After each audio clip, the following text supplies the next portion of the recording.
Go, Didi, Tati, Nai, Joey, Jago, J Didi, J Tati. All these are Fulani numbers. They count in the Fulani language. C'est un ancien rappeur new-yorkais, descendant d'esclaves converti à l'islam, et prend le nom de Shabazz, en guise de reconnaissance et d'intégration à la Nation of Islam qui a été fondée par Elijah Mohammed, qui a vu son intégration à un moment donné de son histoire du célèbre Malcolm X. Elijah Shabazz, à travers une simple rencontre, va faire la connaissance d'un Guinéen vivant aux États-Unis qui va lui dire qu'il a des traits africains, guinéens, qui ressemblaient à un peul. Et c'est à travers cette histoire qu'il va faire des recherches et retrouver effectivement ses origines. Elle va partir jusqu'en Guinée-Conakry, notamment à Chimbi-Madina, dans la préfecture de Pita, et s'imprégner de la culture traditionnelle peul. À son retour aux États-Unis, il va s'intéresser à la connaissance de sa culture de façon plus approfondie. Il sera l'invité de plusieurs chaînes de télé et de plateaux et que nous irons voir devant à travers ses explications. Selon lui, la plupart des afro-descendants qui ont vécu en Virginie et en South Carolina et en la Nouvelle-Orléans sont d'origine ouest-africaine, notamment des Malinké, des Peuls et une population forestière et Soussou mélangée. Vous allez trouver à travers ces explications plein d'enseignements, notamment de Redbone People, ce qu'ils appellent aussi de Gula People, qui sont pour la plupart originaires de la Sierra Leone, qui parlent le créole. Je vous laisse le découvrir à travers ce reportage qui va s'imprégner d'abord. On va commencer par le Fouta à Chimbi-Madina. Merci.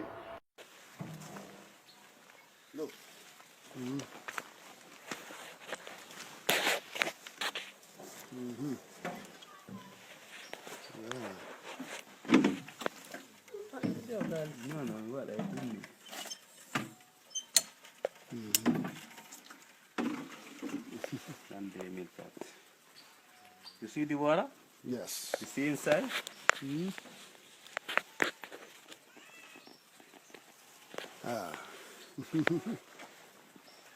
The well.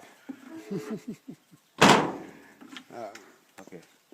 Mine. It's beautiful to have a well on the compound grounds. That way you don't have to go out to get water.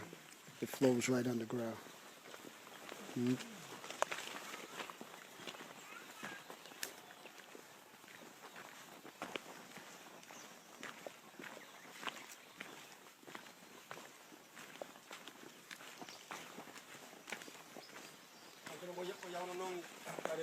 So this is just the village life. Ko woni hoore sonke nan? Hoore sonke. Go Nder ahead, hoggo Sonke. hoore sonke. Oh, okay. Yes. This is hoore sonke. Yeah, this is Hore Sonke. Exactly. Ɗo ko banana, saare banana. Banana. Saare Banana tree. banana. Sari banana. That means banana trees. And Everybody say banana, eh? uh-huh, That's banana too. You say Yes. banana, eh? uh-huh, Okay. yes. You see? So we always call them bananas. And one thing that the ancient historians were impressed about Futa Jalan was that the banana trees just lined the road. Go ahead, go ahead. That's yeah. That's Oh, okay. that's Go one of the things they made note of. So, what I jump over? Yeah, let me okay. show you. Yeah, you jump Step over? easy. Okay. Take your time. Okay, watch me now. Okay, hold on. Okay, ɗo ko hoore sonke anani? Okay, you do it to me too. Bismillah. Ko ɗo men innata hoore sonke. En yalti ka nder hoggo joni. Joni en ari ka ɓa hoggo. Ay, ni ko ɗum ɓe watta Watch your step. potato. They make the potato in this. Oh, this is where they make the potato. Yes, okay. To Jalan, you live off the land. Yellow. Yeah. You have to bring very, very few things from the city up this way. And the city is far away. So they mostly live off the land here.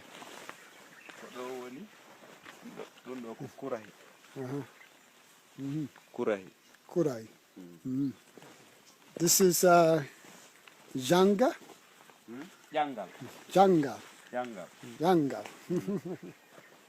which means bridge. Janga.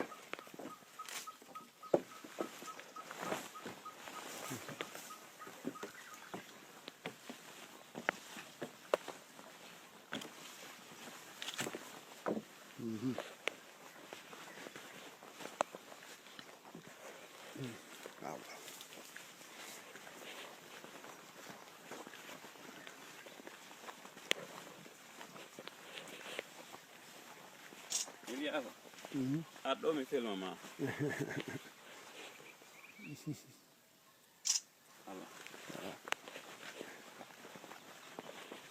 Give it to me. I wanna make. Yeah, you wanna be with them. Give it to me. You wanna go be beat them.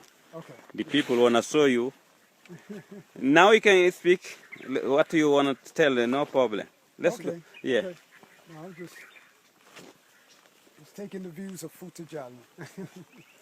Yeah. That was Doko fellow Kasia. Cassia. Fellow Kasia. Fellow Cassia. Mm-hmm.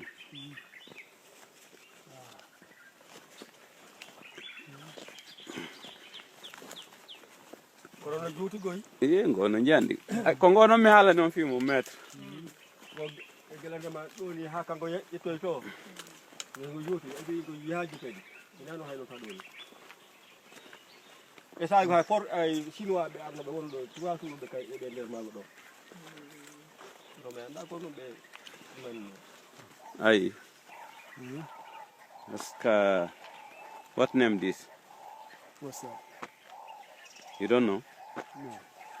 Aska on the be in Takaba be.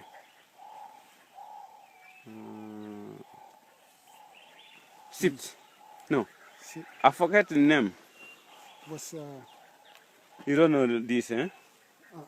The other one is potato. Over there? oh, potato. Potato, yeah. Right, This right. one. Me other one I forget the name. Oh, okay. I can't see it, so. Yeah, Kitina be in Takaba. Kono dong awata ke to. No ave. Kono andi. Rayma andi. Num ko ar kono andari be yatan do sinano be yirta dum ni quoi. Kono pompe no no wota. Pompiter no wodi potato. This is potato. Oh, potato. Yeah, potato, yeah. Ah. Ne ko fa be fijata dum do. Ay be kang be hendo ke be daso. Tiri moro. Nugget. Nugget. Futajala. Futajalo.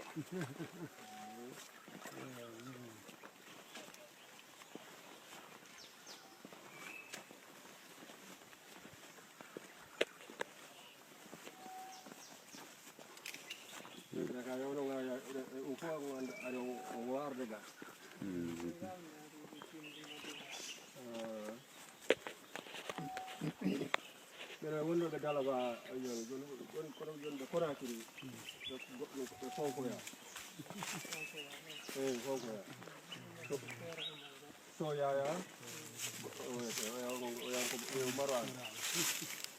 marana de ma fay ko janno wali Wano ngeɗo ngeyaha après wano $200 ou $300 environ. Non, ngeɗo ɓuray $300 wano ngenaji ko 2 millions. Timma ha 2 millions. No timmi Timma. way timma Bari fewndo ɗon hara bari ko moins de 700 millions. ko moins de 700 000. On andi They're discussing the price of cows. Cows are very expensive. 2 millions. 2 millions. But here, 800 20 some 2 millions 20 800 cows, harako 20 se- cows. harako se- up in Futajala. But if you go down to 700. Conakry in the city, they sell the cows for maybe 500 a pop, which is expensive for, Guinea. And that would be like 500 or a million. Ko wiki gemmari ɓuri jogade prix enen ga. So wealth is measured by how many cows you have.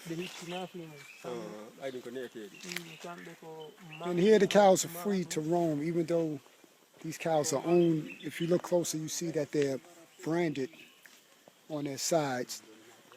But I don't want to get too close. I don't want the bull to attack me. They're very peaceful, but if you touch their young or whatever, sometimes the bull will attack. Yes. In Joni, see a lot of He asked you Yeah. if you want to walk with him, you want to take the way to go at Timbi Medina, Sant. To the Medina. Yes. 9 kilometers. Oh, to the Bridge of God. Yeah. Oh, tell me, can we do that later? Go condemn over it.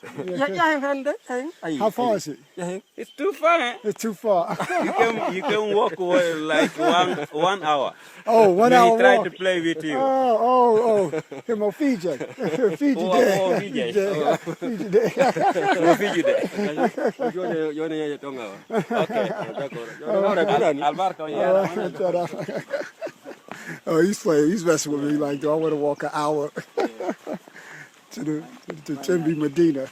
I do. But the thing is, I really want to do that. It's like, don't get okay. Yeah. He was in there over there. Oh, okay. Let's go. All right. Okay. So, if we could go back and get my uncle, that would be good, because. Yeah, I know. Yeah. We wanna go to say Ilmami. He no wake up fresh yet. Okay. We wanna pass in house. Tell him thank you. He wanna Yes. go back.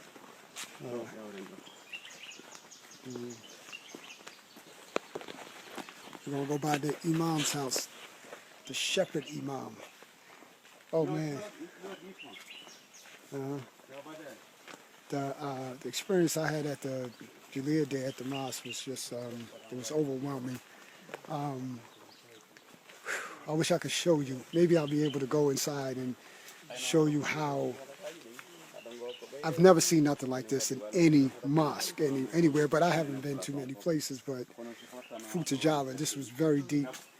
As you know, the Fulani are herdsmen. They're known for being herdsmen. They're Fulani that are sedentary, they're millionaires, some of the richest black people in Africa. They were presidents of countries in Mali, and first president of Cameroon was a Fulani. Here in Guinea, they're involved with the politics. So you have, what we would say worldly Fulani, and traditional Fulani are herdsmen.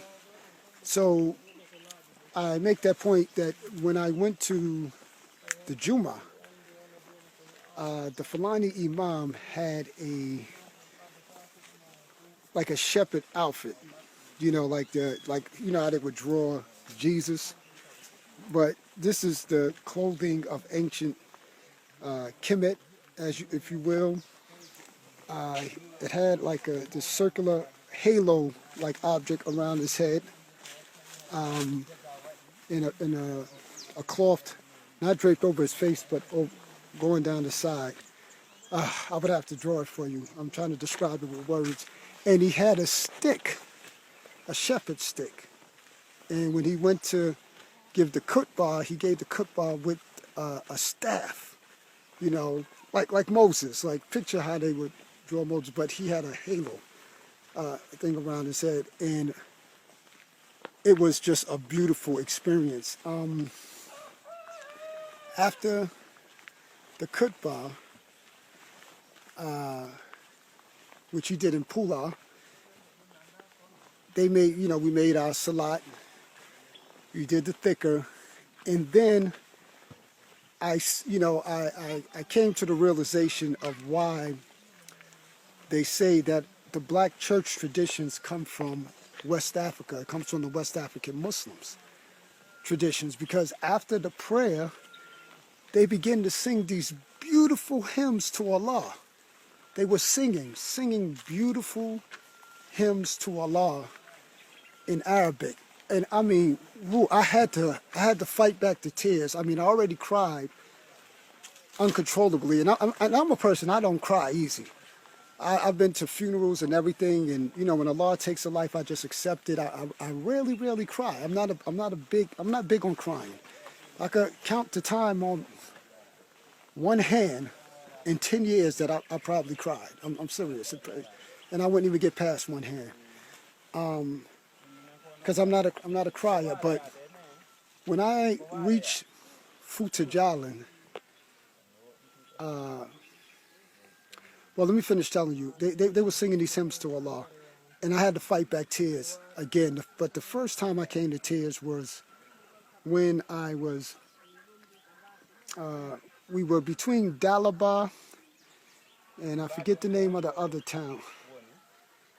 But we had between, Dalaba and Mamu. Dalaba and Mamu. And again, as we were ascending up to Futajalin, you begin to see the cows along the road. You know, that's how you know you reach a Futajalin. You see that you're going up, you're elevating. And when we reached this Julia Day, we made prayer. And when we walked in, me and Mustafa were the only two. I'm going to tell you in a second. Hold on.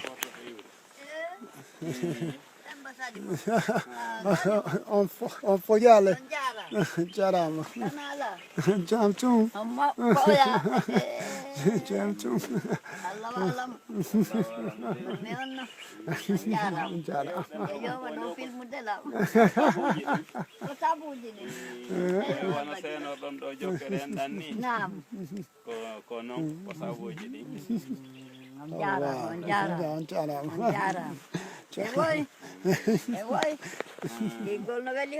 Oɗo kadi ko ɓiɓɓe meɗen ɓen ɓe andidiri ko sabu ɗum ɗon ɓay inniɓe arayga o hewta o yiya ka ɓe wandiri ɓen ka village o yiya famille maɓɓe on ɗum woni laawol ngol Allah yettama on Allah jarama awa ko sadi ko tooli filmila miɗo kaani a gati ɗo bona ko ɗum welata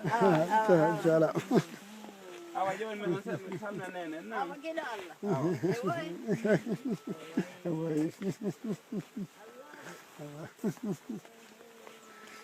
Oh, beautiful. And so we had reached the time for prayer. Futuro in Pula is Maghrib. So when me and Mustafa, we walked into the Julia Day. It was just me and him.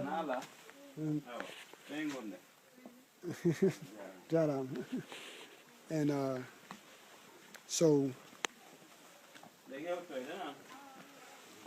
oh, wait, before I finish this point. That's the satellite dish. Actually, I wanted to say the electricity up in Futajalin is better than Conakry. Can you believe that? Because they have,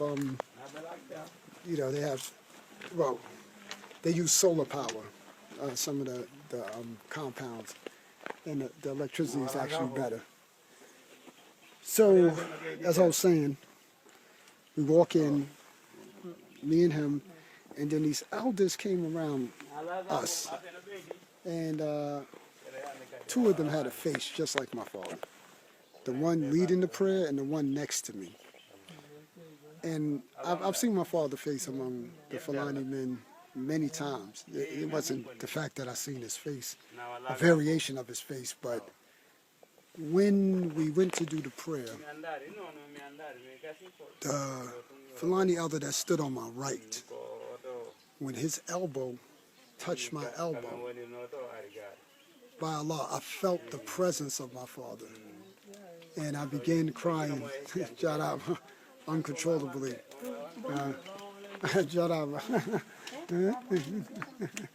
Yeah, so, and, Well, Abba. It's okay. Yeah. Stay here. You wanna tell him hi? No, bon. No, do howdy. Jodo do. Jodo. No. Yeah. Oh, okay. I jodo. It's running tape right now. He running? Yeah. No, you can hold it right. Yeah, you can sit here. You wanna tell hi? That's the my mother. Yes, you know. Okay. Jaraba. Alaikum salam wa rahmatullah. Belkeja. On forget it. Jaraba. If I been jam. Stop. What mean that? That means the battery's low. Oh, the battery is low? This is the imam. Yeah, that's the imam. Alhamdulillah. Na bela kiga. Bada yalta no o men hay men yalta do men turna. O fel mora. Ya do our frank. Ngre o na laga. Ala yo ga men natiri. Allah. Tanala. Kiki dem vano ya ton ko No, tangala kambe kadi ko darum be hiri min tigi beta ko be arta tumbe feji be wali tay fo ronki kono vraiment kamenga ko alhamdulillah wallahi angal bawdi jidin e gannon kadi yangi we koy kono ko alhamdulillah rabbil alamin ala gafo alhamdulillah ame ngewdo do dum salmi ngolo meden tournu de men ya kadi wonno men yara ka forage men ya hamadina jone ngawra awa inshallah on jara Allah jara weldi genan Min kadi batike. min kadi weltike min kadi an kadi a weltike Min kadi batike. min kadi mi weltike Batike fo. a weltike fota Batike fota. wallahi alhamdulillah ana kad men weldi ke aske argo yaga ko do men yidi min ina fi mi do yango de mako de wallahi ko do men yidi no yidi den do ni ko do men yidi. So if you look at this document here, you will see it starts off with the Bismillah ar-Rahman ar-Rahim. Every document in all these writings start off with Bismillah ar-Rahman ar-Rahim, Sallallahu Sayyid, Muhammad, Nabi, Al-Kareem, Allah. So what it's basically saying is in the name of Allah, the Beneficent, the Merciful, is giving blessings on Muhammad, the Prophet of Allah. And then from there, it goes into the subject matter. Here you see a drawing, geometric patterns here. When I was in Futa Jalan, the first time I went to Futa Jalan, I seen something similar to this in a Quran that was 150 years old. And I asked the elder, what does this type of drawing mean? They said when you get to this type of, this pattern here, it means that you stop, you pause, then you go out and you do some work. Because prayer, study, and work is a part of the full-day regimen. And that's why you find the Fulani, wherever they are on the earth, they're very enterprising. They own businesses, they own their own shops, because the very culture is that you pray, you study, and you go out and do some work. You don't sit around all day and be a scholar. In fact, they say it was the Fulani, the Fulbe, that set the curriculum for Timbuktu. And within that curriculum, every scholar had to have a degree in business because they didn't want no scholar to be dependent on the people. They have systems like that where the scholar goes around and teaches and he takes money from the people. But that wasn't the curriculum in ancient Timbuktu. Every scholar had to own his own business. So he was independent of the people, and they did that to also guard the scholars and the imams from corruption. Because if these people over here are giving you money, then you're going to talk in a way that pleases them. You're not going to speak the truth because you're going to please the people that are giving you money.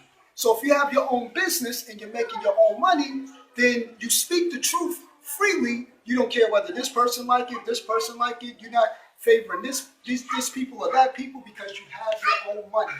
So that was a part of the curriculum, and you find that same type of thing here in Fujian, where in the very knowledge is that type of discipline. You stop, you go out, you do some work. Over here, you see letters, and in some areas you see a series of numbers. Most of the knowledge is very, very organized. This is not disorganized knowledge. It's not just writing in what we would say a rambling speech. It's very organized so that the learner can systematically memorize everything that's being taught. This chart here appears to be very much the attributes of Allah. The attributes of Allah. Al-Hiya, which means the life giver. Rabbi, Lord, and so forth and so on. There are 99 plus attributes of Allah. Over here you see a series of numbers of 90 and 10, 110. So here is a mathematical theology. Again, you see the hieroglyph, the charts. Now I say hieroglyphs because the historians, they trace the Fulani back to ancient Egypt, and a lot of the hieroglyphic writings, the hieroglyphic symbols, you can also find in some of the writing of the Fulbe. So, many people ask me, well, what does these books say? They say a whole lot. And in just these two books that I have right here in front, it would take a team of translators to decipher all of this. One person, it will take them 20 years maybe to decipher all the knowledge that are in these writings. If you look at the paper, as you can see, it's very, very, very, very old. Again, the elder that granted this book to this grandchild, he received it from his grandparents. So these books can be anywhere between 200 to 400 years old. They're very, very ancient, as you can see in the writing, as you can see in the cover. These are very, very old, ancient books. So I want to thank you for taking this time to listen to this presentation. Elijah Shabazz of Harlem. Welcome to Books That Matter, People Who Matter, Elijah. Thank you, Black Leroy. Thank you, Brother Leroy. And it's an honor to be on your show. Thank you for being here, brother. I'm going to try to get to the point as soon as possible because I know we have a limited amount of time. And for me, there's so much to say on the subject. First, about myself and how I came to this line of research. I was always into history in general, and I would consider myself an avid reader. I'm blessed with 1,000 books at home, and among those books, history is one of my favorite subjects. So I've been reading every other people's history. So when I came across something that caused me to study my own history, I jumped into it full-fledged. And it led me on a great, great journey. It started with during the month of Ramadan. And for me, this is not only a psychological and mental journey, it's a spiritual journey. During the month of Ramadan in 2011, I was downstairs at a masjid on 29th Street called Masjid Abdul Rahman. And I was going downstairs to make wudu. And while I was there, I noticed a gentleman standing up against the wall. There were two lines. Those who go pray, you know there's one area where you wash up. There's another area where you relieve yourself. So when I saw the brother standing there, I thought he was waiting to relieve himself. So I went ahead of him and I sat down and began to wash up for my prayer. But before I could sit down, he looks at me. He looks at me and he knows who I am. Now, I don't know who I am. He knows who I am. He knows exactly who I am. There was no doubt in his mind as to who I was. So he didn't speak to me in the English language. He spoke to me in the Fulani language. And what was strange about this moment, it was like, I think there was a scene like this in Sankofa. When he was speaking to me, I looked at him And all I could do is just stare. I was dumbfounded because the language he was speaking sounded familiar to me. And there was a part of my mind, my brain pulsating, you know, that part of the brain that executes on speaking and thoughts. It was pulsating because in my mind I was saying, answer him, answer him. But I had no knowledge of which to answer him. But impulsively I knew that I'm supposed to be able to speak back to this man. So he was getting upset. He might have broke his Ramadan, because in Ramadan you're not supposed to get upset. So he started getting upset because he's talking to me and he's like, why aren't you answering? Why aren't you answering? You know, you're supposed to speak this language. Why aren't you answering? So after a minute went by, there were two other gentlemen sitting there, and they began laughing. And they said, oh, he thinks you're somebody else. And then when he realized I didn't speak the language, he just looked and he was like, he was shocked. He said, oh, I'm sorry. I thought you were a Fulani. Yeah, you know, so I was speaking to you in Fulani. Then he said in English what I knew he was saying to me in the Fulani language. So then he started speaking to me in English, and I'm still dumbfounded because I'm like, what, you know, what was that? You know, why did this language sound familiar even though I never heard it before?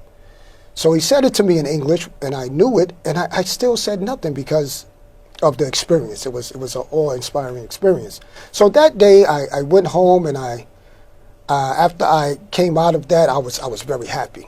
I was happy because I was identified with my people. Mm-hmm. You know, and being here for 400 years, you would think that, you know, after all we've been through, that we have been made so different that our people couldn't identify with us. But I clearly look exactly like the people from West Africa, from where he's from, and he knew what tribe I belonged to because I look like his cousins. So I went on my Facebook page and I said, oh, you know, today I was, you know, told I was a Fulani, and I was just so happy. And I left it alone. I put it into the back of my mind. And I actually forgot after a while, after a few months went by, the name of the tribe. So that same year, to show you how I believe Allah was guiding me, my granduncle, Alfred Holliday, who was born in South Carolina, particularly Privateer, which I'm going to come back to. Privateer is a county in Sumter, South Carolina. He came and he did a PowerPoint presentation about our family, mm-hmm. for the family reunion. Mm-hmm. So I'm looking at all these photos, and he's showing my grand aunts and my grand uncles and my great grandfather, and we all have these very, very similar features. I still didn't put two and two together. You know, the incident at the masjid and my family's features. It didn't click just yet. So after that presentation, I knew my family was from Sumter, Privateer, South Carolina. So later on that year, I was sitting at the Senegalese restaurant called African Kind or African Kinde on 116th Street. Right. And a sister from Senegal was serving us at our table. And I just happened to be with some Africans. Two were from East Africa. One was Somali, one was from Sudan. And it was myself and another sister from here. We had just came from actually a discussion group at Columbia, and we all went out to eat together. The discussion was about the African diaspora. So we went to eat at Senegal. The sister looked at the Somali, knew he was Somali. The sister looked at the Sudanese, knew he was Sudanese. And she looked at me and she knew where I was from.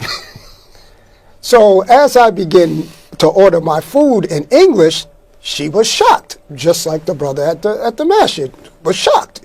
She said, oh my God, I thought you were Fulani from Guinea. You look exactly like the Fulani from Guinea. You know, so I said, wait, I heard this before. And it was then, after seeing her reaction and remembering the brother's reaction earlier that year, that made me say, let me do some research on the Fulani people. So I began to research, and I Googled Fulani, and I saw this website on Facebook called Fulani Tube. And when I went on there, I was going through the photos. I reflected on the photos that my granduncle showed me at the family reunion. I said, these people look just exactly like my family. And there was this one photo, I wish I could show it to you right now, that made me scream. It made me scream because the gentleman in the photo looked exactly like me. Now, here's a man born in West Africa, actually Central Africa, Cameroon. Same exact facial features, same exact head, same exact everything. I took his photo, put it on my Facebook page. My older sister, who knew me my whole life, looked at the guy and said, Elijah, you need to gain some weight. You know, you're skinny, because the guy is very slim. You know, Fulani people are very slim. And I said, Alicia, that's not me. She said, what? Now, here's my older sister that knew me since I was born. You see? So I went and did further research, particularly about the people of South Carolina. Now, I had this book on my shelf that has been sitting there, and I never got around to reading it. It was called Black Rice. And in this book called Black Rice, it talked about the